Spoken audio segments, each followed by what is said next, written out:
Nos mares do norte, um grande conflito chegava ao fim. Omegamon Zuart e Hexeblaumon, após uma prolongada guerra, baniam Leviamon à Área Negra. Os dois guerreiros vinham ao chão. O mago do gelo se sacrificara para conjurar seu feitiço de banimento, enquanto o Cavaleiro Negro caía inconsciente no Oceano da Net. O Exército Negro dos Mares continuavam em operação, mesmo sem seu Lorde. Citlamon coordenava a conquista caída dos mares e dos portos. Enquanto o lendário embate se dava no oceano, no deserto gelado, Medieval Duquemon, em sua pesquisa sobre os anciões elementares, encontra uma cratera colossal, onde seu centro havia uma caverna. Era o cenário onde havia ocorrido a batalha contra Grandrakumon. O cavaleiro derrotara inúmeros remanescentes do exército do grande vampiro, até encontrar o corpo de Bairrumon cristalizado, se debruçando para descobrir um feitiço de libertação. Acampado por alguns dias, continuamente estuda códigos-fonte para poder reverter o congelamento, conseguindo enfim libertar a fera sagrada. Bairrumon tinha todas as respostas que Medieval Duquemon desejava. Conversaram por um longo período. Ancient Wisemon compunha parte dos dados que deram origem ao Tigre de Aço, lhe explicando toda a história mitológica do mundo digital. Seu foco era voltar o quanto antes ao Panteão dos Anjos. Relatava sobre a queda de Serafimon e o triunfo das trevas. Seguiram em marcha, abandonando o deserto gelado. Nos portos, o exército negro sofria solavancos com o surgimento de Daipenmon, que consegue derrotar Citlamon. É quando Belial Vandemon, um general oriundo da divisão de Grandrakumon, resolve retornar ao castelo do antigo Lorde para recrutar um novo exército.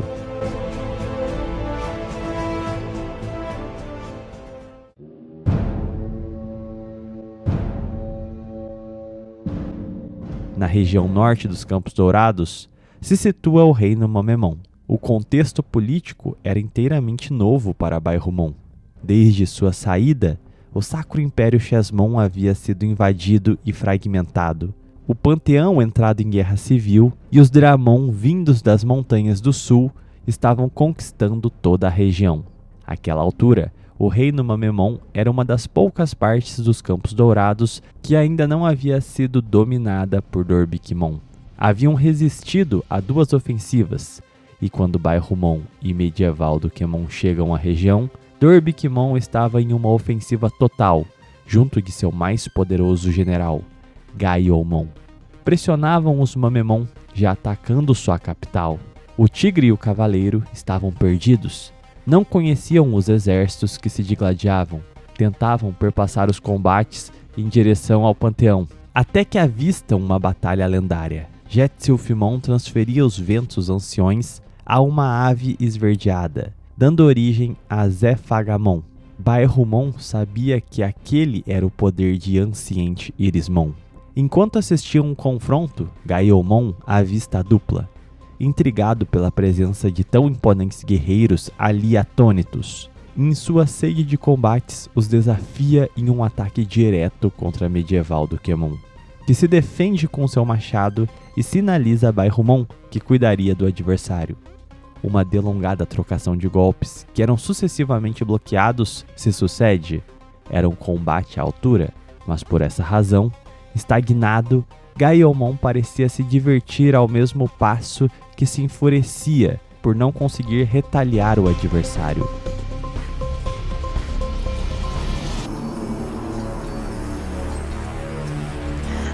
Durante a viagem de Bairrumon, Belial Vandemon retornava ao deserto gelado, encontrando os pedaços do cristal que selava Bairrumon. Preocupado, se adianta a adentrar a caverna e a alcançar a fresta para a Área Negra, deixada por Grandrakumon.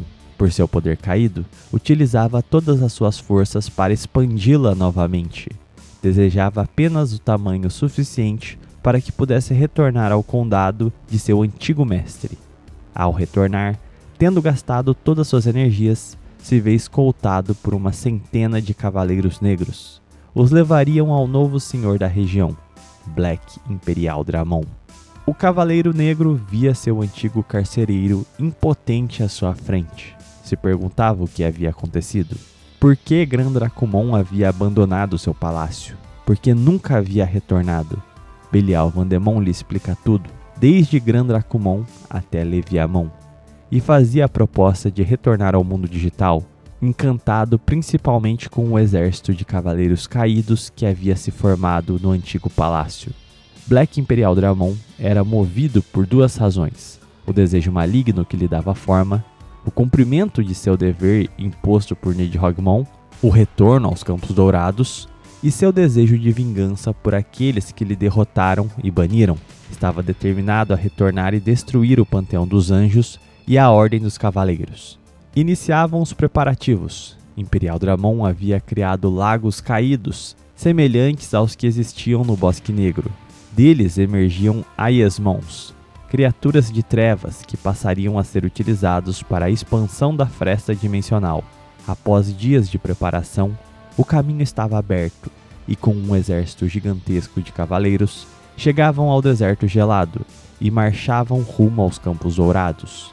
A marcha do Exército Negro coincidia cronologicamente com os combates de Durbikmon contra o Reino Mamemon. Quando a ofensiva parecia perdida pela supremacia de Zephagamon, os Cavaleiros Negros chegavam atacando todos que apareciam à sua frente, com um especial ódio a tudo que parecia nobre. O ímpeto de Black Imperial Dramon era a demolição de qualquer nobreza. Era o retorno do regicida. Lilithmon havia despertado os poderes caídos de Gaiomon e Durbikmon. Acompanhava de longe o embate. Seu objetivo era promover a queda do reino para que, com o despertar de Bagramon, pudessem se focar em libertar o Mestre das Trevas no Palácio Angelical. A bruxa sentia a presença de Black Imperial Dramon. Assim como ela, o cavaleiro era fruto do poder caído do Lago Negro. Detinham a mesma essência.